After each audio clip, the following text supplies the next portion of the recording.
GST 2.0 એ ભારતની અર્થવ્યવસ્થાને કરી વધુ મજબૂત. કેન્દ્રીય મંત્રી નિર્મલા સીતારમણ, અશ્વિની વૈષ્ણવ અને પિયુષ ગોયલે જીએસટી સુધારા પર આપી માહિતી. કહ્યું, જીએસટી રિફોર્મથી દરેક વર્ગને લાભ. તો જીએસટી રિફોર્મ ઉપર રાજકારણ રમતા વિપક્ષ પર કર્યા પ્રહાર.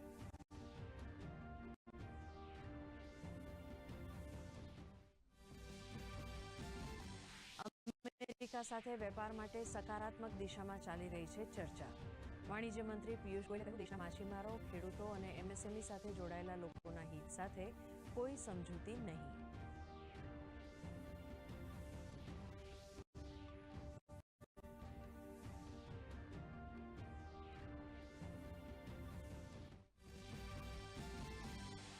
સ્વદેશી બનાવટથી અભેદ બની રહ્યું છે સંરક્ષણ મંત્રાલય. સંરક્ષણ મંત્રી રાજનાથસિંહ અને મુખ્યમંત્રી યોગી આદિત્યનાથે લખનૌમાં તૈયાર કરાયેલ બ્રહ્મોસ મિસાઇલનો પ્રથમ જથ્થો કર્યો રવાના.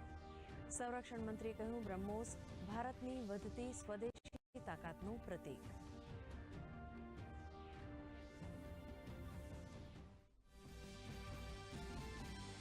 રાજ્યના નવા મંત્રીમંડળના મંત્રીઓએ સંભાળ્યો ચાર્જ. મંત્રીઓને સ્વર્ણિમ સંકુલમાં ફાળવવામાં આવી ચેમ્બર. નાયબ મુખ્યમંત્રી હર્ષ સંઘવી સહિત 11 મંત્રીઓએ સંભાળ્યો પદભાર.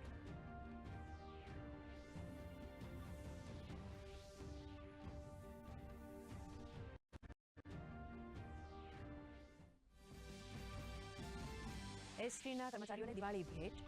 નાયબ મુખ્યમંત્રી તરીકે ચાર્જ લીધા બાદ હર્ષ સંઘવીનો પ્રથમ નિર્ણય. એસટી વિભાગના તમામ કર્મચારીઓને તહેવાર પેશગી એડવાન્સ તરીકે મળશે ₹10,000.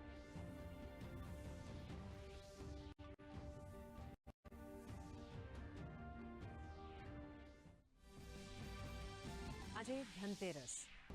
લોકોએ સારા સ્વાસ્થ્ય માટે ધન્વંતરી દેવનું કર્યું પૂજન. પ્રધાનમંત્રી નરેન્દ્ર મોદીએ નાગરિકોને ધનતેરસની પાઠવી શુભેચ્છાઓ.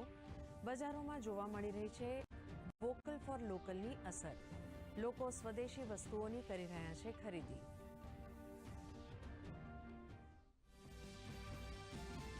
વર્લ્ડ જુનિયર બેડમિન્ટનમાં ભારતનું શાનદાર પ્રદર્શન. ભારતની તન્વી શર્માએ ફાઇનલમાં મેળવ્યું સ્થાન. 17 વર્ષમાં મેડલ મેળવનાર પહેલી ભારતીય મહિલા બની તન્વી.